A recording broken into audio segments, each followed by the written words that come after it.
Babe, karibu. This is my house.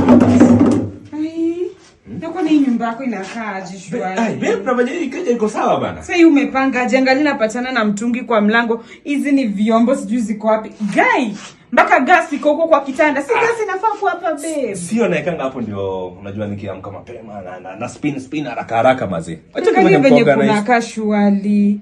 Angalia blanketi hadi umeweka blanketi chini. Angalia huko venye uko disorganized. Unaishi aje huko babe shwari? Gas inafanya nini? Na sasa ukiweza chomekea hapa. Gas inafaa kuwa kule bebe, buchu uweke huko. Hivi ndio unaishingi? Angalia. Hizi nini zote ndio utaweka kwa mdomo after umeziekanisha hivi. Hii ungeekelea hata hapa juu hizi. Hebu songa nipange. Mimi sijui babe. Mimi hatutaishi hivi. Hii nyumba yote itabidi tuipange from scratch. Haya babe, hii kitanda, hii bed, yeke hivi mattress. Ndio at least save on space, uko na space huko. Yeke hivi. Iko hivi sivyo ina save space. Hivi inakula space mingi na hata unajua tu nyumba si kubwa na kiti tutaweka wapi? Babe, sasa unaona hivi sasa ndio nyumba inafaa kukaa. Closet inafaa kuwa hapa, si uko kwenye uko umeweka. Unaona sasa hata gas iko kwa kitchen. Kitchen inakaa kama kitchen. Babe, sasa ikiwa hivi ina save space.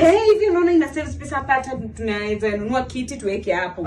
Venye ulikuwa umeweka vingine tungepata space. Unajua babe nakupendaka because you're always a visionary. Yeah. Can I be part of your vision? Of course.